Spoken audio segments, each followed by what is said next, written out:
Le décès d'un animal familier marque profondément les Français. Je vous partage quelques chiffres. 20% ont culpabilisé de ne pas avoir offert un rituel funéraire à leur animal.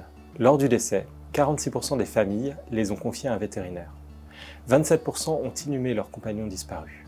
12% ont gardé une urne avec les cendres et 4% ont eu recours directement au service funéraire animalier. 65% ont fait organiser une cérémonie, cherché à partager leur peine ou créer un objet ou un lieu de mémoire. Un parcours de deuil bien commencé chez le vétérinaire est propice à une plus grande sérénité et l'absence de rancune ou de frustration post-mortem. Ce sont les vétérinaires et leurs ASV qui endossent une grande part de ce relationnel autour de la question du deuil.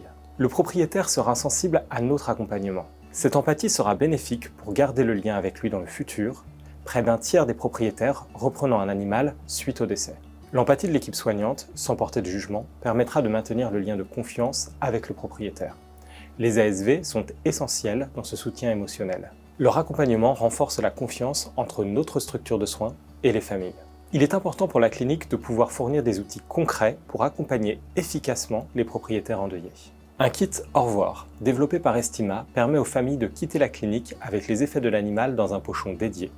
Certains en ont fortement besoin pour faire leur deuil. Il faut aussi savoir créer des espaces d'écoute, bienveillantes, sans brusquer ni juger la décision difficile qu'ils viennent de prendre.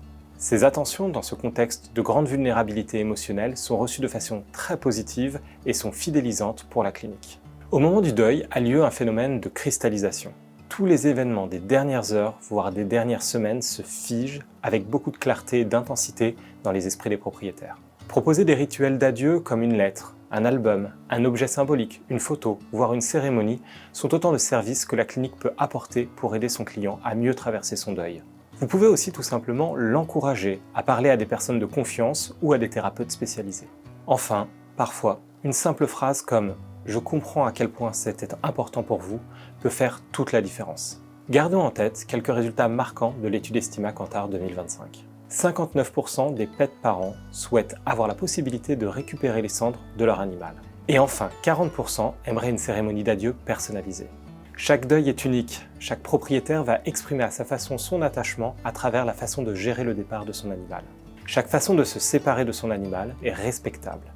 Assister ou non à l'euthanasie, souhaiter ou non récupérer les cendres.